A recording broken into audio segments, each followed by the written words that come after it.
Bueno, muy buenas noches, hermanos, Dios les bendiga. Pues vamos a empezar con este estudio teológico de teología sistemática. Vamos a ver los hechos que preceden a la segunda venida de Cristo. Y pues tenemos los acontecimientos importantes de la era actual. Vemos que muchas profecías se van cumpliendo a medida que avanza esta era. El carácter general de la era está presentado en 7 parábolas en Mateo 13. En la parábola del sembrador, que es de naturaleza introductoria, se describe la variada recepción de la verdad. A veces cae sobre el terreno duro y apisonado, donde queda a merced de las aves que la comen. Otras cae sobre un terreno que es muy superficial y pedregoso, y cuando aún está comenzando a brotar, muere por falta de raíces. Otras veces cae en buena tierra, pero es ahogada por las espinas que la rodean, y solo una porción de la semilla cae en buena tierra y produce fruto de 100 por 1, 60 por 1 o 30 por 1, como lo dice Mateo 13, 1, 9. Ajá.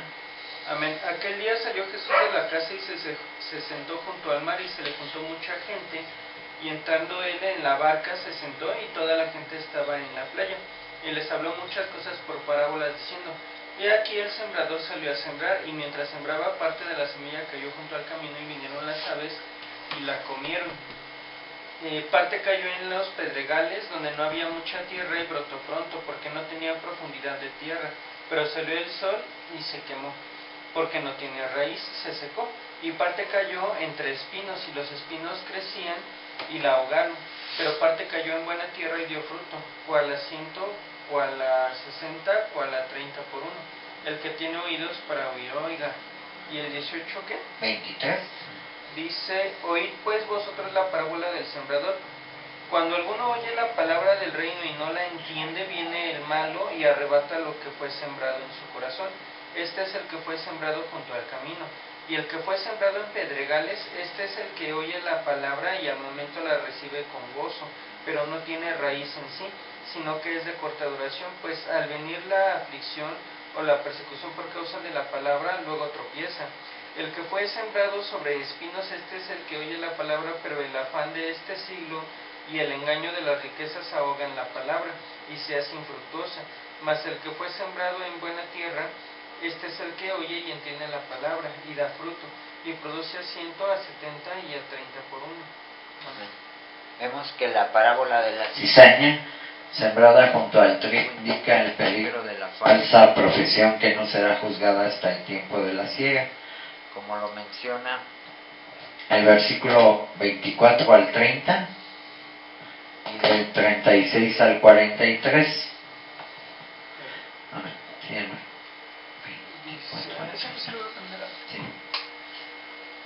Dice 24 al 30: Les refirió otra parábola diciendo: El reino de los cielos es semejante a un hombre que sembró buena semilla en su campo. Pero mientras dormían los hombres, vino su enemigo y sembró cizaña entre el trigo y se fue. Y cuando salió la hierba y dio fruto, entonces apareció también la cizaña. Vinieron entonces los siervos del padre de familia y le dijeron: Señor, ¿no sembraste buena semilla en tu campo? ¿De dónde pues tienes cizaña? Él les dijo: Un enemigo ha hecho esto. Y los siervos le dijeron: ¿Quieres pues que vayamos y la arranquemos? Él les dijo: No sea que al arrancar la cizaña arranquéis también con ella el trigo. Dejad crecer juntamente el uno con el otro hasta la siega. Y al tiempo de la siega yo diré a los segadores: Recoged primero la cizaña y atadla en manojos para quemadla, pero recogeré el trigo en mi granero. Ahora 36 al 43. Entonces, despedida la gente, entró Jesús en la casa, y acercándose a él, sus discípulos le dijeron: Explícanos la parábola de la cizaña del campo. Respondiendo él les dijo: El que siembra la buena semilla es el Hijo del Hombre. El campo es el mundo, la buena semilla son los hijos del reino, y las cizañas son los hijos del malo. El enemigo que la sembró es el diablo. La siega es el fin del siglo, y los segadores son los ángeles. De manera que como se arranca la cizaña y se quema en el fuego, así será el fin de este siglo. Enviará el Hijo del Hombre a sus ángeles, y recogerán su reino a todos los que sirven de tropiezo y a los que hacen iniquidad, y los echarán en el horno de fuego. Allí será el lloro y el crujir de dientes. Entonces los justos resplandecerán como el sol en el reino de su Padre. El que tiene oídos para oír, oiga. La parábola de la semilla de mostaza indica el rápido crecimiento del cristianismo desde un pequeño comienzo a un gran movimiento. Versículo 31-32. ya lo vimos. Ya lo leímos. La parábola de la levadura habla del mezclado con la buena masa hasta que todo queda leudado, del 33 al 35. Y el tesoro escondido, de Mateo 13:44. Dice, el tesoro escondido. Además, el reino de los cielos es semejante a un tesoro escondido en un campo, el cual un hombre halla y lo esconde de nuevo, y gozoso por ello va y vende todo lo que tiene, y compra aquel campo. Probablemente se refiere a Israel escondido en cuanto a su entidad nacional en la era actual, pero que sin embargo fue comprado por Cristo en su muerte, la perla de gran precio, 45-46. Amén. También el reino de los cielos es semejante a un mercader que busca buenas perlas, que habiendo hallado una perla preciosa fue y vendió todo lo que tenía y la compró. Amén. Parece hablar de la iglesia como aquella por la cual Cristo murió, un rasgo importante de la edad actual durante el periodo en que la identidad nacional de Israel está escondida. La parábola final de la red, en el 47-51. Asimismo, el reino de los cielos es semejante a una red que echada en el mar recoge de toda clase de peces, y una vez llena la sacan a la orilla, y sentados recogen lo bueno en estas, y lo malo echan afuera. Así será el fin del siglo, saldrán los ángeles y apartarán a los malos de entre los justos, y los echarán en un horno de fuego, allí será el lloro y el crujir de dientes. Ilustra la separación de los salvados de los inconversos al final del siglo. Vemos en general en Mateo 13 habla de que todo el periodo entre la primera y la segunda venida de Cristo, sin referencia al arrebatamiento o a los detalles de la iglesia como cuerpo de Cristo, describe la esfera de la profesión de fe y el cuadro mixto del bien y del mal. El desarrollo dual del bien y del mal durante la era caracteriza este periodo, llegando a su clímax en el juicio y la separación. No hay justificación para el postmilenialismo con sus conceptos que el reino de Dios finalmente triunfará por medio de la predicación del Evangelio y por el esfuerzo humano. Por otra parte, no hay lugar para el pesimismo, porque Dios cumplirá su propósito. Alguna semilla caerá en buena tierra y producirá fruto, habrá trigo en medio de la cizaña y buenos peces entre los malos. Los 1900 años transcurridos desde Pentecostés han demostrado la exactitud de la gran profecía de Mateo 13. Un cuadro similar de la edad actual, con su foco puesto en el fin de la edad, se encuentra en Mateo 24. Ahí en los versículos 4 al 14, 24, 4 al 14. Amén. Respondiendo Jesús les dijo, mirad que nadie os engañe, porque vendrán muchos en mi nombre diciendo yo soy el Cristo, y a muchos se engañarán, y oiréis de guerras y rumores de guerras. Mirad que no os turbéis, porque es necesario que todo esto acontezca, pero aún no es el fin. Porque se levantará nación contra nación y reino contra reino, y habrá pestes, hambres, terremotos en diferentes lugares, y todo esto será principio de dolores. Entonces os entregarán a tribulación y os matarán, y seréis aborrecidos de todas las gentes por causa de mi nombre. Muchos tropezarán entonces y se entregarán unos a otros, y unos a otros se aborrecerán, y muchos falsos profetas se levantarán y engañarán a muchos, y por haberse multiplicado la maldad, el amor de muchos se enfriará. Mas el que persevere hasta el final será salvo. Y será predicado este evangelio del reino en todo el mundo para testimonio de todas las naciones, entonces vendrá el fin. Amén. Entonces vemos que se dan 9 señales del fin. La número 1, falsos cristos. La número 2, guerras y rumores de guerras. La número 3, hambres. El número 4, pestilencias. El número 5, terremotos. El número 6, mártires. El número 7, falsos profetas. El número 8, iniquidad abundante y un enfriamiento del fervor por Cristo. El evangelio del reino es predicado en todo el mundo. Otro rasgo de la edad presente será la creciente apostasía de parte de los inconversos que hay dentro de la iglesia profesante. Segunda de Pedro 2:3 resume esta progresión en 4 categorías.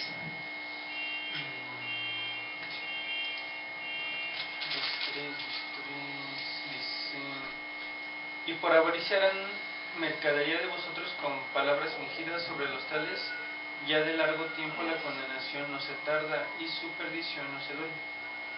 Amén. Entonces dice que la número 1 será la negación de la persona y la deidad de Cristo. La número 2, la negación de la obra de Cristo que nos compró cuando murió en la cruz. Y la número 3, una apostasía moral al apartarse de las normas morales.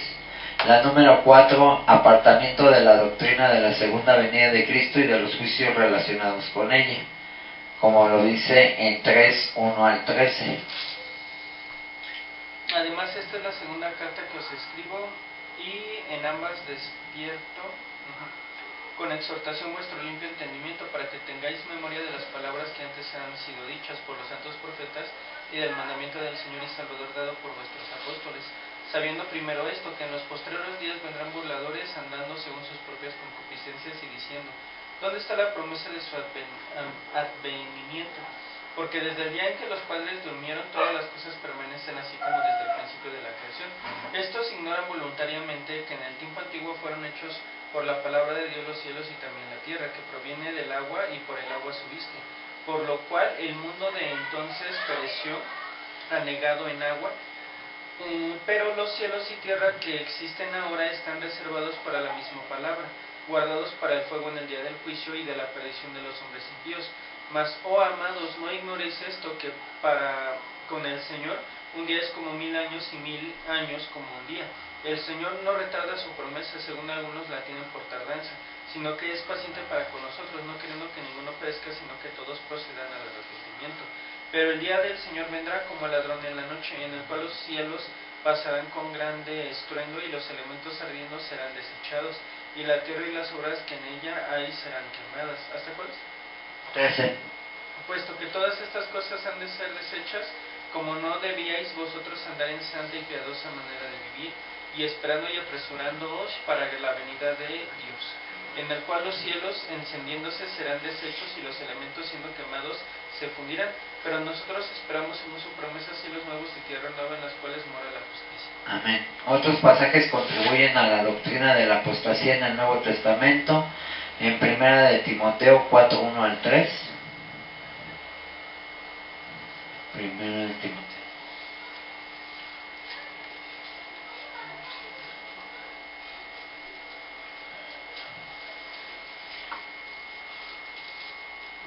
Timoteo 4, del 1 al 3. Sí.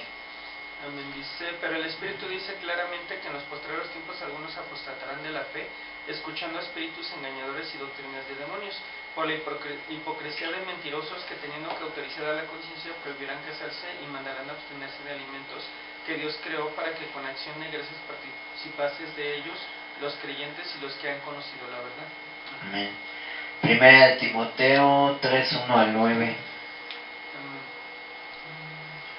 Palabra fiel: si alguno anhela obispado, buena obra desea, pero es necesario que el obispo sea irrepresible, marido de una sola mujer, sobrio, prudente, decoroso, hospedador, apto para enseñar, no dado al vino, no pendenciero, no codicioso de ganancias deshonestas, sino amable, apacible, no avaro, que gobierne bien su casa, que tenga a sus hijos en sujeción con toda honestidad.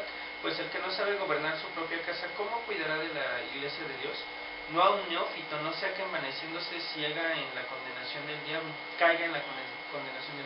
También es necesario que tenga buen testimonio de los de afuera, para que no caiga en desacrédito y en lazo del diablo. Amén. Y Judas 3:19. 3.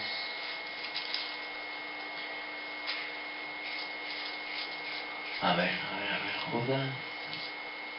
Del 3 al 19. Del 3 al 19. Dice: amados, por la gran solicitud que tengo de escribirlos acerca de nuestra común salvación, me ha sido necesario escribirlos exhortándolos que contendáis ardientemente por la fe, que ha sido una vez dado a los santos, porque algunos hombres han entrado encubiertamente, los que desde antes habían sido destinados para esta condenación, hombres impíos que convierten en libertinaje la gracia de nuestro Dios y niegan a Dios el único soberano y a nuestro Señor Jesucristo.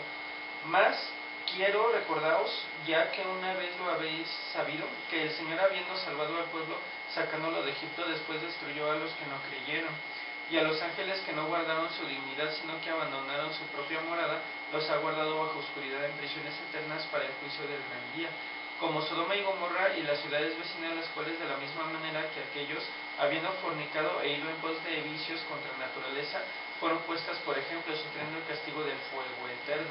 No obstante, de la misma manera también estos soñadores mancillan la carne, rechazan la autoridad y blasfeman las potestades superiores. Pero cuando El arcángel Miguel contienda con el diablo, disputando con él por el cuerpo de Moisés. No se atrevió a preferir juicio de maldición contra él, sino que dijo: el Señor te reprenda. Pero estos blasfeman de cuantas cosas no conocen, y en las que por naturaleza conocen, se corrompen como animales irracionales. Ay de ellos, porque han seguido el camino de Caín y se lanzaron por lucro en el error de Balaam, y perecieron en la contradicción de Coré. Estos son manchas en vuestras ágapes, que comiendo impúdicamente con vosotros se apacentan a sí mismos, nubes sin agua llevadas de acá a allá por los vientos, árboles otoñales sin fruto, 2 veces muertos y desarraigados, fieras ondas de mar que espuman su propia vergüenza, estrellas errantes para las cuales está reservada eterna la oscuridad entre las tinieblas. ¿Hasta ahí? Hasta ahí. Sí, sería hasta 19. De estos también profetizó Enoc, séptimo desde Adán, diciendo: he aquí vino el Señor con sus santas decenas de millares para hacer juicio contra todos, y dejó convictos a todos los impíos de todas las obras impías que han hecho impíamente, y de todas las cosas duras que los pecadores impíos han hablado contra él. Estos son murmuradores, querellosos, que andan según sus propios deseos, cuya boca habla cosas infladas, ondulando a las personas para sacar provecho. Pero vosotros, amados, tened memoria de las palabras que antes fueron dichas por los apóstoles de nuestro Señor Jesucristo, los que os decían: en el postrer tiempo habrá burladores que andarán según sus malvados deseos. Estos son los que causan divisiones, los sensuales, que no tienen al Espíritu. No tienen al Espíritu. Ahí termina. Bueno, mi versión dice: no tienen el Espíritu de Dios. Ok, entonces todas esas profecías de apostasía en gran escala en la iglesia se están cumpliendo a partir del primer siglo y hasta el presente. La apostasía final ocurrirá después que la iglesia sea arrebatada y quede en el mundo solo la porción inconversa de la iglesia profesante. La edad presente, en lo que se refiere al propósito de Dios al llamar a su iglesia, llegará bruscamente a su fin en el arrebatamiento. Este suceso, que no tiene fecha en las profecías del Antiguo Testamento, describe la retirada de la iglesia del mundo cuando los muertos en Cristo sean resucitados y los cristianos que estén vivos sean llevados al cielo sin morir. 1 Corintios 51-58. He aquí os digo un misterio: no todos dormiremos, pero todos seremos transformados en un momento, en un abrir y cerrar de ojos, a la final trompeta, porque se tocará la trompeta, y los muertos serán resucitados incorruptibles y nosotros seremos transformados, porque es necesario que esto corruptible se vista de incorrupción y esto mortal se vista de inmortalidad. Y cuando esto corruptible se haya vestido de incorrupción y esto mortal se haya vestido de inmortalidad, entonces se cumplirá la palabra que está escrita: sorbida es la muerte en victoria. ¿Dónde está, oh muerte, tu aguijón? ¿Dónde, oh sepulcro, tu victoria? Ya que el aguijón de la muerte es el pecado, y el poder del pecado la ley. Más gracias sean dadas a Dios, que nos da la victoria por medio de nuestro Señor Jesucristo. Así que, hermanos míos amados, estad firmes y constantes, creciendo en la obra del Señor, siempre sabiendo que vuestro trabajo es en el Señor, que es en el Señor, no es en vano. Amén. Y 1 Tesalonicenses 4:13-18. Tampoco creemos, hermanos, que ignoréis acerca de los que duermen, para que no os entristezcáis como los otros que no tienen esperanza. Porque si creemos que Jesús murió y resucitó, así también traerá Dios con Jesús a los que durmieron en él. Por lo cual os decimos esto en palabra del Señor, que nosotros que vivimos, que habremos quedado hasta la venida del Señor, no precederemos a los que durmieron, porque el Señor mismo, con voz de mando, con voz de arcángel y con trompeta de Dios, descenderá del cielo, y los muertos en Cristo resucitarán primero. Luego nosotros, los que vivimos, los que hayamos quedado, seremos arrebatados juntamente con ellos en las nubes para recibir al Señor en el aire, y así estaremos siempre con el Señor. Por tanto, alentaos los unos a los otros con estas palabras. Amén. Bueno, este suceso llevará a su término el propósito de Dios en lo que respecta a la iglesia como una comunidad separada de santos, y la partida de la iglesia dejará preparado el escenario para los importantes sucesos que conducirán hacia la segunda venida de Cristo a la tierra para establecer su reino milenial. Se pueden observar 3 grandes periodos entre el arrebatamiento y la segunda venida. Primer periodo, el periodo de preparación; segundo, el periodo de paz; y tercero, el periodo de persecución. Ok. El periodo de preparación que sigue el arrebatamiento. El arrebatamiento, al sacar de la tierra a toda persona salvada, será una intervención dramática en la historia humana. Señalará el comienzo de una serie de sucesos que rápidamente se moverán hacia un gran clímax en la segunda venida de Cristo. Obviamente la salida de todos los cristianos de la tierra tendrá un efecto sobre la historia del mundo como en todo, y permitirá la demostración del mal en el mundo y el cumplimiento del propósito satánico de una manera que antes no fue posible. La primera fase después del arrebatamiento será un periodo de preparación para los grandes acontecimientos que seguirán. Estos sucesos estarán relacionados con las tres grandes áreas de la profecía que conciernen a la Iglesia, Israel y los gentiles. Número 1. La Iglesia profesante quedará en la tierra después del arrebatamiento, aunque la cuestión de que si la Iglesia pasa por la tribulación ha sido objeto de controversias. Muchos expositores creen que la Iglesia como cuerpo de Cristo será llevada al en el arrebatamiento, dejando solamente la Iglesia profesante, compuesta enteramente de personas no salvadas sobre la tierra para cumplir las profecías del cristianismo. La Iglesia profesante después del arrebatamiento está simbolizada por la ramera de Apocalipsis 17, descrita cabalgando sobre la bestia escarlata que representa el poder político de ese tiempo, su dominio sobre todo el mundo, simbolizado por las muchas aguas. Apocalipsis 17:1. Dice: vino entonces uno de los 7 ángeles que tenían las 7 copas y habló conmigo diciéndome: ven acá y te mostraré la sentencia contra la gran ramera, la que está sentada sobre muchas aguas. Amén. Y 17:15. Me dijo también: las aguas que has visto, donde la ramera se sienta, son pueblos, muchedumbres, naciones y lenguas. Amén. Por la descripción hecha parece claro que la Iglesia mundial, que ahora está en su forma más primitiva, se ve aquí en su etapa de completa apostasía, puesto que cada cristiano verdadero ha sido quitado. Religiosamente hablando, el periodo posterior al rapto en consecuencia será un movimiento hacia la integración de la Iglesia mundial y hacia la religión única mundial, desprovista de los rasgos redentores de la verdadera doctrina cristiana. Número 2, tenemos para Israel el periodo de preparación, será un tiempo de avivamiento. Según Romanos 11:25, porque no quiero, hermanos, que ignoréis este misterio, para que no seáis arrogantes en cuanto a vosotros mismos, que ha acontecido a Israel endurecimiento en parte, hasta que haya entrado la plenitud de los gentiles. Amén. La ceguera actual de Israel será quitada y muchos en Israel abrirán sus ojos al hecho de que Jesús es ciertamente su Mesías y Salvador. En los días que vendrán inmediatamente después del arrebatamiento, probablemente millares de judíos se volverán a Cristo, haciendo uso de ejemplares de las Escrituras y libros de doctrina dejados por los cristianos, y de obras acerca de los pasajes bíblicos que hablan sobre la esperanza de un Mesías que muchos judíos ya poseen. Indudablemente tendrán una curiosidad insaciable por saber qué pasó con los cristianos que desaparecieron.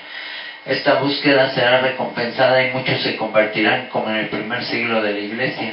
Los judíos inmediatamente se convertirán en embajadores del Evangelio, ganando a su propio pueblo y a los gentiles para Cristo. La renovada obra de evangelismo será emprendida a través de todo el mundo.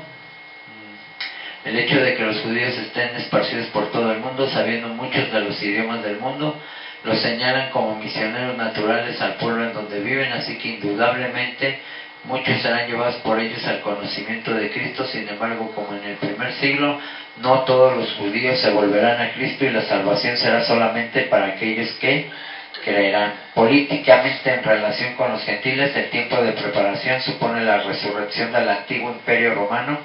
Como se dijo en una discusión previa, aún no se han cumplido las etapas que corresponden a los pies de Daniel capítulo 2 y la etapa de los 10 cuernos de las 4 bestias de Daniel 7:7. Vamos a leer Daniel 7:7. Después de esto miraba yo en las visiones de la noche, y aquí la cuarta bestia, espantosa y terrible y en gran manera fuerte, de la cual tenía unos dientes grandes de hierro, devoraba y desmenuzaba, y las obras hollaba con sus pies, y era muy diferente a todas las bestias que vi antes de ella, y tenía 10 cuernos. Amén. Con la nueva luz dada en Apocalipsis 13, indica que el imperio romano será revivido de la forma de 10 naciones que se unen en una confederación. El mercado común europeo podría ser bien un precursor de esto, pero el centro del poder político parecería estar en el Mediterráneo y no en Europa, y probablemente incluirá las naciones más importantes del África del Norte, Asia Occidental y sur de Europa. Una vez más, el Mediterráneo será un lago romano cuando estas 10 naciones se hayan unido. Surgirá un príncipe descrito como el cuerno pequeño en Daniel 7:8, que será un dictador que primero obtendrá el control de 3 y luego de las 10 naciones. Políticamente será el hombre fuerte del Oriente Medio y trabajará con la Iglesia Mundial a fin de obtener el poder mundial.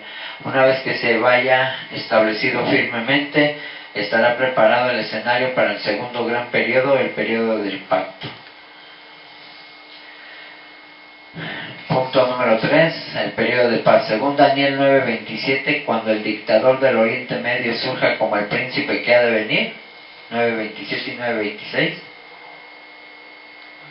Daniel 9:26 y 27.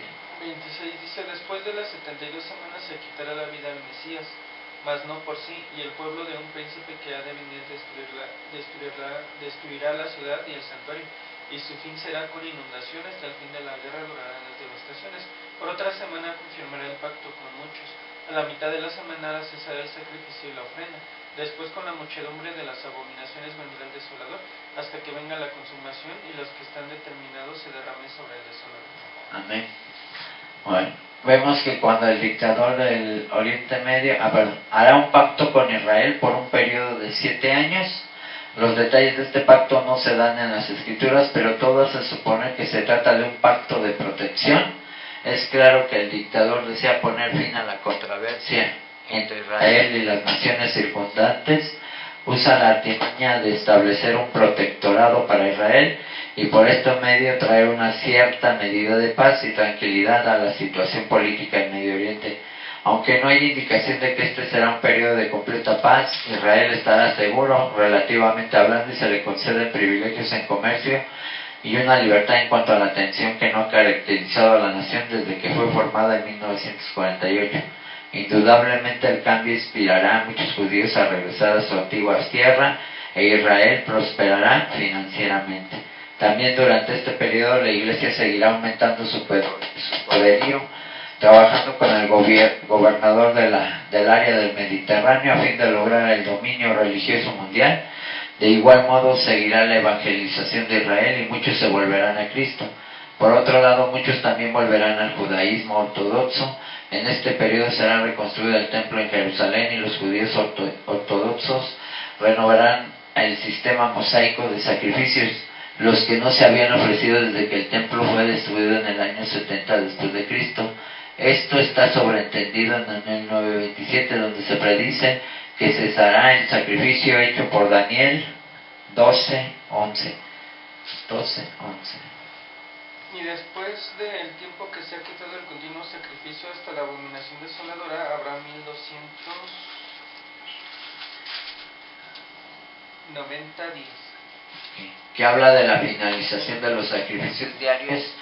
Obviamente los sacrificios no podían cesar sin haber sido reiniciados, y la reiniciación de los sacrificios requiere de un templo en Jerusalén. Nadie sabe exactamente en qué momento será reedificado el templo, pero está claro que estará en funcionamiento cuando comience este periodo de paz. Sin embargo, la tranquilidad del Medio Oriente será destruida por un hecho dramático descrito en Ezequiel 38:39.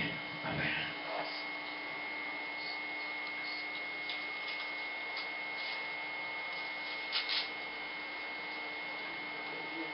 38 qué? 39. No llega hasta el 39. Pues 38, capítulo 38 y capítulo 39, no. Yo creo. A ver. 38 es profecía contra Gog. Vino a mí palabra de Jehová diciendo: hijo de hombre, pon tu rostro contra Gog en tierra de Magog, príncipe soberano de Mesec y Tubal. Profetiza contra él y di: así ha dicho Jehová el Señor. Y aquí yo estoy contra ti, oh Gog, príncipe soberano de Mesec y Tubal, y te quebrantaré y pondré garfios en tus quijadas, y te sacaré a ti y a todo tu ejército, caballos, jinetes de todo en todos equipados, gran multitud con paveses y escudos teniendo todos ellos espadas, Persia, Cus, Put, con ellos, todos ellos con escudo y yelmo, Gomer y todas sus tropas, la casa de Togarma, de los confines del norte y todas sus tropas, muchos pueblos contigo. Prepárate y apercíbete tú y toda tu multitud que se ha reunido a ti, y sé tú su guarda. De aquí muchos días serán visitados, al cabo de años vendrán a la tierra salvada de la espada, recogida de muchos pueblos a los montes de Israel, que siempre fueron una desolación, mas fue sacada de las naciones y todos ellos moradores confiadamente. Subirás tú y vendrás como tempestad, como nublado, para cubrir la tierra serás tú y todas tus tropas, y muchos pueblos contigo. Así ha dicho Jehová el Señor: en aquel día subirá palabra en tu corazón y concebirás mal pensamiento, y dirás: subiré contra una tierra indefensa, iré contra gentes tranquilas que habitan confiadamente.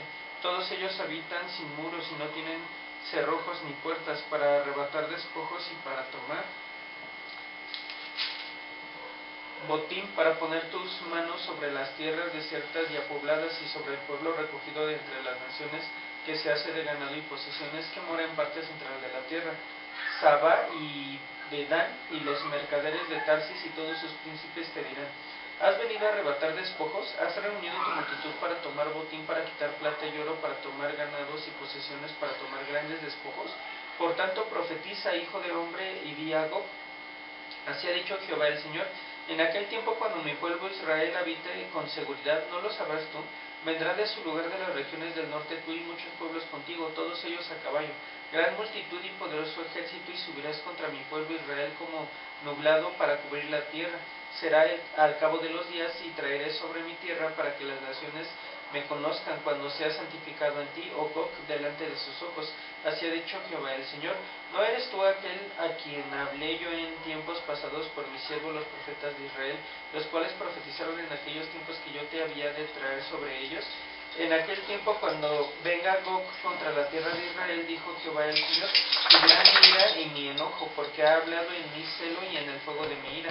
Pero en aquel tiempo habrá gran temblor sobre la tierra de Israel, que los peces del mar, las aves de los cielos, las bestias del campo, ni toda serpiente que se arrastra sobre la tierra, todos los hombres que están sobre la faz de la tierra temblarán ante mi presencia y se desmoronarán.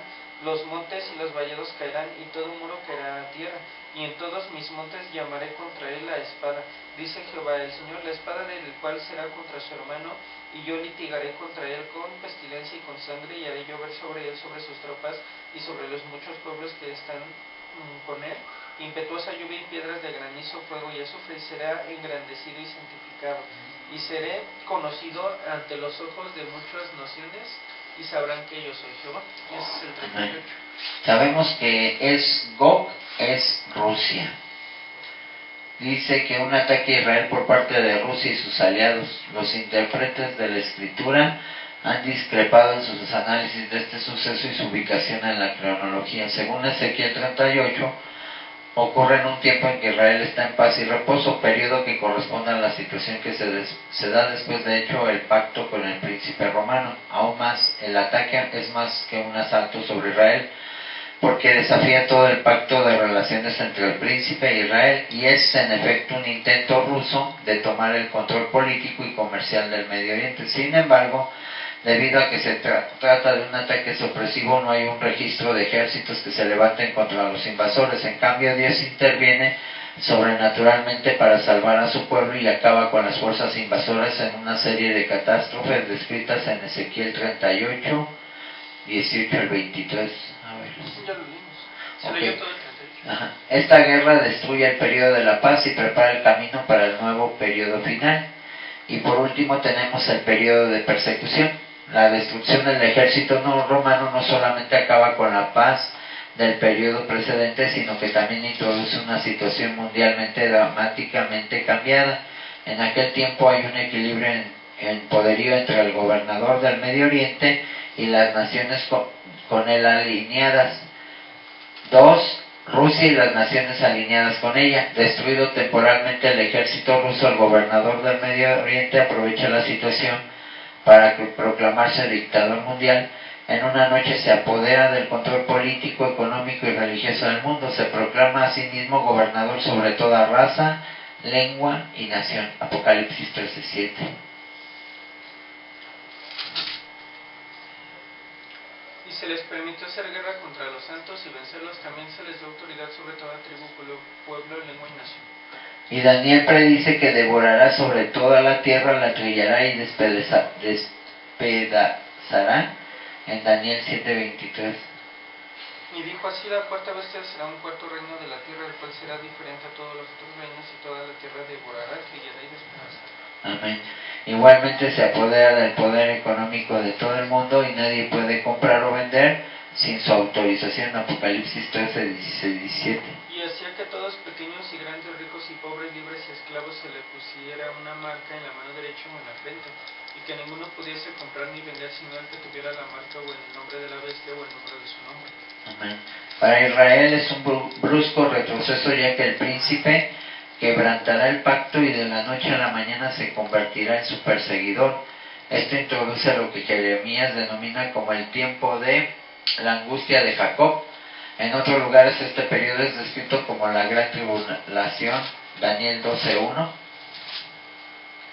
En aquel tiempo se levantará Miguel, el gran príncipe, que está de parte de los hijos de tu pueblo, y será tiempo de angustia, cual nunca fue desde que hubo gente hasta entonces.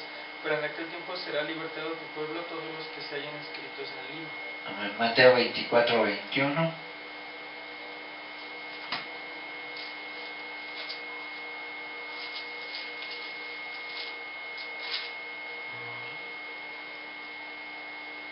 Porque habrá entonces gran tribulación, la cual no ha habido desde el principio del mundo hasta ahora, ni nada. Ok, luego Apocalipsis 7:14.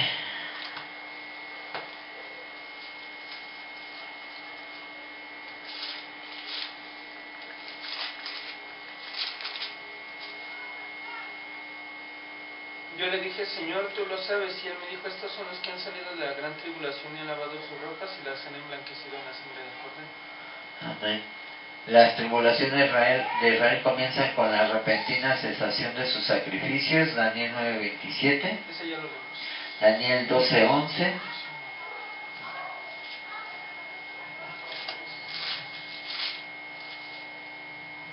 Y desde el tiempo que se ha quitado el continuo sacrificio hasta la abominación desoladora habrá 1290 días. Y bueno, Amén. Mateo 24:15.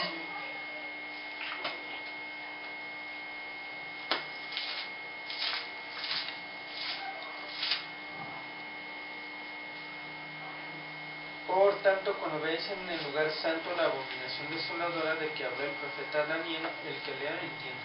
Amén. Consecuente con esto, Cristo aconseja a Israel que huya inmediatamente a las montañas. 24:16-20, Mateo. Entonces los que estén en Judea huyan a los montes, el que esté en la azotea no descienda para tomar algo de su casa, y el que esté en el campo no vuelva atrás para tomar su capa. Mas hay de las que estén en cinta y de las que crían en aquellos días. Orad pues que vuestro ira no sea en invierno ni en día de reposo, porque habrá entonces gran tribulación, la cual no ha habido desde el principio del mundo hasta ahora ni la habrá. Amén. Será un tiempo de angustia sin precedentes para Israel y millares de judíos serán masacrados. Zacarías 13:8.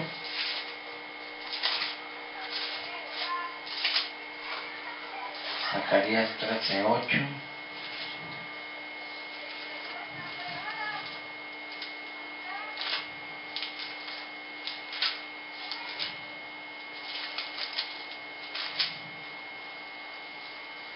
Y acontecerá en toda la tierra, dice Jehová, que las 2/3 partes serán cortadas de ella y se perderán, mas la tercera quedará en ella. Amén. El templo mismo será profanado y pondrán un ídolo del gobernante mundial en él. Apocalipsis 13:15.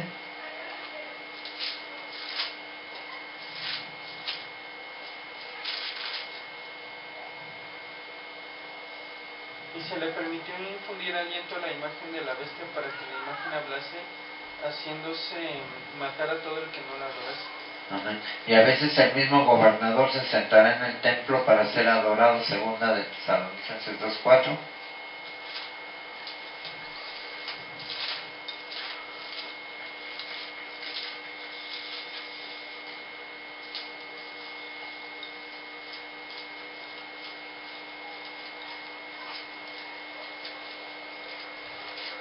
3:4.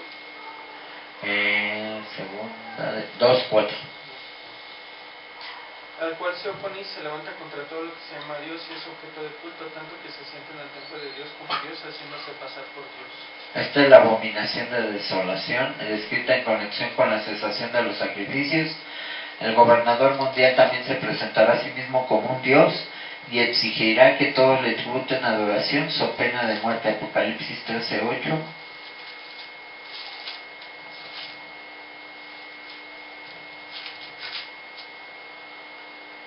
Y la adoraron todos los moradores de la tierra cuyos nombres no estaban escritos en el libro de la vida del Cordero que fue inmolado desde el principio del mundo. Ahora el 15. 13:15. Sí. Y se le permitió infundir aliento a la imagen de la bestia para que la imagen hablase haciendo matar a todo el que no la adorase. Este periodo final comenzará a mediados de los 7 años originalmente pactados y en consecuencia durará 42 meses. Apocalipsis 11:2. Por el patio que está fuera del templo, déjalo aparte y no lo midas, porque ha sido entregado a los gentiles y ellos hollarán la ciudad santa 42 meses. 42 meses. Y 13:5, Apocalipsis 13:5. También se le dio boca que hablaba grandes cosas y blasfemias y se le dio autoridad para actuar 42 meses. 42 meses. Véase Daniel 7:25. Daniel 7:25.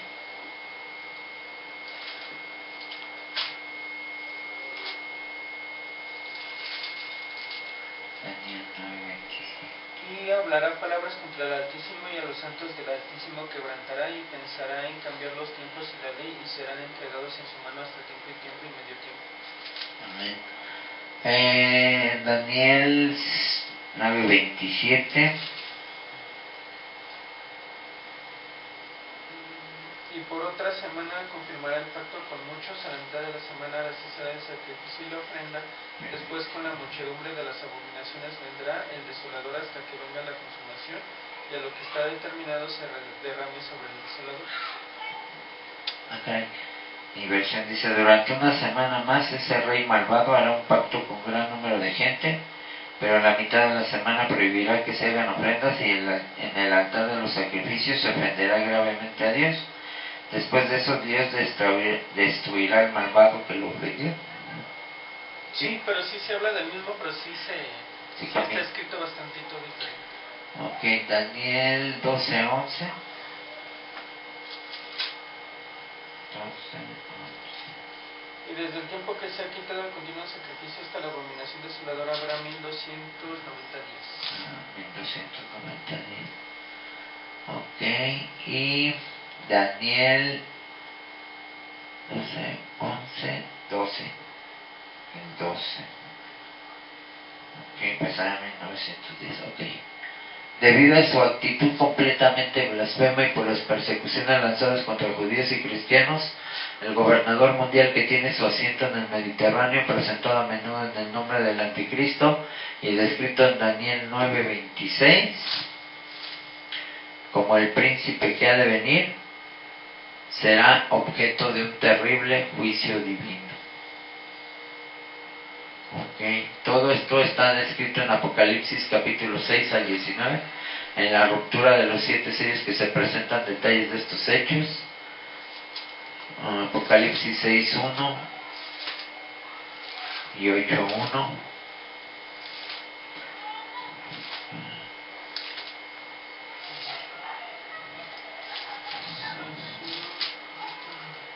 Vi cuando el Cordero abrió uno de los sellos y oía a uno de los 4 seres vivientes decir con voz de trueno: ven y mira. Y 8:1, cuando abrió el séptimo sello se hizo silencio en el cielo como por media hora. Amén. En el toque de las 7 trompetas, Apocalipsis 8:2-21. Del 2 al 21. Del 2 al 21. Y vi a los 7 ángeles que estaban en pie entre Dios y se les dieron 7 trompetas. Otro ángel vino entonces y se paró ante el altar con un incienso de oro y se le dio mucho incienso para añadirlo a las oraciones de todos los santos sobre el altar de oro que estaba delante del trono, y de la mano del ángel subió a la presencia de Dios el humo del incienso con las oraciones de los santos. Y el ángel tomó el incensario y lo llenó del fuego del altar y lo arrojó a la tierra, y hubo truenos y voces y relámpagos y terremotos.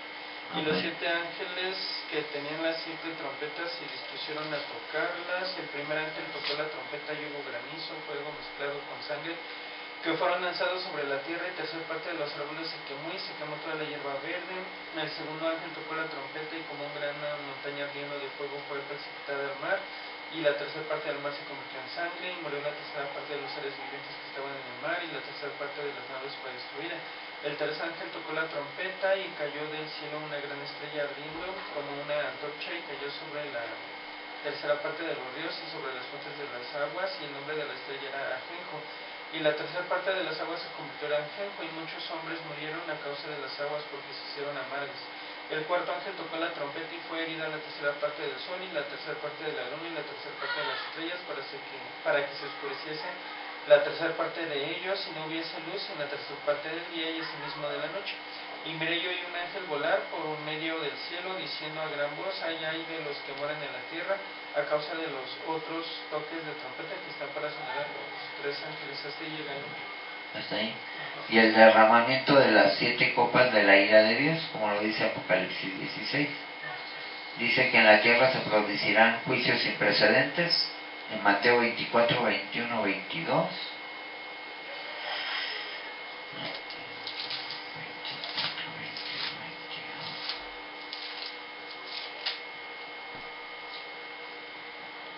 Amén. Porque habrá entonces gran tribulación, cual no ha habido desde el principio del mundo hasta ahora ni habrá, y si aquellos días no fuesen acortados nadie será salvo.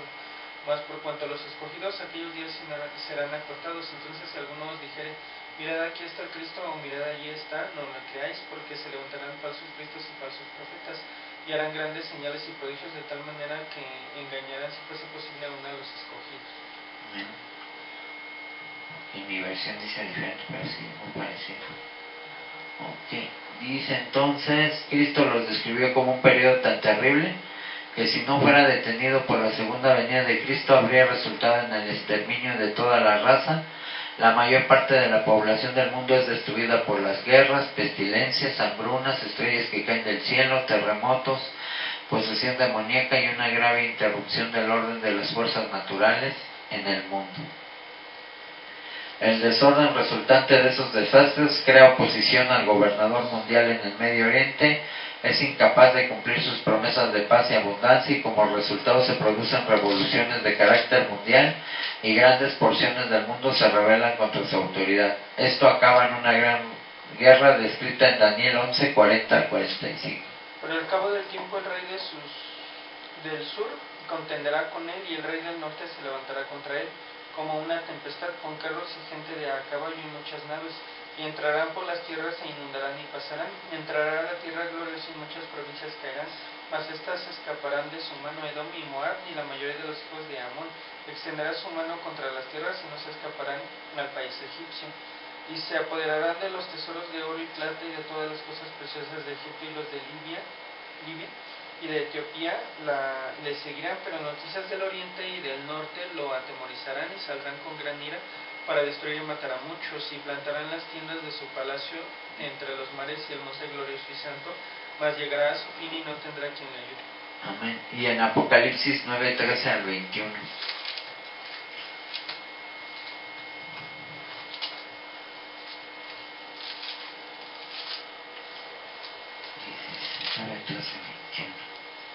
El sexto ángel tocó la trompeta y oyó una voz entre los 4 cuernos del altar de oro que estaba delante de Dios, diciendo al sexto ángel que tenía la trompeta: desata los 4 ángeles que están atados junto al gran río Éufrates. Y fueron desatados los 4 ángeles que estaban preparados para la hora, día, mes y año, a fin de matar a la tercera parte de los hombres. Y el número de los ejércitos de los jinetes era 200 millones. Yo oí su número. Así vi en visión los caballos y a sus jinetes, los cuales tenían corazas de fuego, de zafiro y de azufre, y las cabezas de los caballos eran como cabezas de leones, y de su boca salía fuego, humo y azufre. Por estas 3 plagas fue muerta la tercera parte de los hombres, por el fuego, el humo y el azufre que salía de su boca. Pues el poder de los caballos estaba en su boca y en sus colas, porque sus colas semejantes a serpientes tenían cabeza, con ellas dañaban. Y los otros hombres que no fueron muertos con estas plagas, ni aun así se arrepintieron de las obras de sus manos, ni dejaron de adorar a los demonios y a las imágenes de oro, de plata, de bronce, de piedra, de madera, las cuales no pueden ver, ni oír, ni andar, y no se arrepintieron de sus homicidios, ni de sus hechicerías, ni de su fornicación, ni de sus hurtos. Dice, esa gente no dejó de matar, ni de hacer brujerías, tampoco de robar, ni de tener relaciones sexuales prohibidas. Apocalipsis 16, 13, 21. Y vi salir de la boca del dragón y de la boca de la bestia y de la boca del falso profeta 3 espíritus inmundos a manera de ranas, pues son espíritus de demonios que hacen señales y van a los reyes de la tierra en todo el mundo para reunirlos en la batalla de aquel gran día del Dios Todopoderoso. He aquí que yo vengo como ladrón, bienaventurado el que vela y guarda sus ropas, para que no ande desnudo y vean su vergüenza, y los reunió en el lugar que en hebreo se llama Armagedón. El séptimo ángel derramó su copa por el aire y salió una gran voz en el templo del cielo, del trono, diciendo: hecho está. Entonces hubo relámpagos y voces y truenos y un gran temblor de tierra, un terremoto tan grande el cual no hubo jamás desde que los hombres han estado sobre la tierra. Y la gran ciudad fue dividida en 3 partes, y las ciudades de las naciones cayeron, y la gran Babilonia vino en memoria delante de Dios para darle el cáliz del vino de ardor de su ira. Y toda isla huyó, y los montes no fueron hallados, y cayó del cielo sobre los hombres un enorme granizo como el peso de un talento. Y los hombres blasfemaron contra Dios por la plaga del granizo, porque su plaga fue sobremanera grande. Los grandes ejércitos del sur, grandes ejércitos del norte y un gigantesco ejército del oriente que descienden hacia la tierra santa a fin de ofrecer batalla en la cúspide de este conflicto. Jesús regresa con poder en gloria y para dejar caer su juicio contra los hombres malvados reunidos en esta lucha y para establecer su reinado milenial. En conjunto, los hechos que desembocan en la segunda venida de Cristo se describen como considerable detalle en el Antiguo Testamento y en el Nuevo. El periodo es una dramática secuencia de acontecimientos terribles que no tienen igual en ningún otro periodo de la historia o de la profecía. Las muchas indicaciones de que el mundo se está moviendo en dirección a ese clímax hacen altamente pertinentes las enseñanzas bíblicas acerca de la inminente venida del Señor por los suyos en el arrebatamiento. Amén. Bueno, pues con eso terminamos. Ok, es más claro. Ok, pues damos gracias a Dios.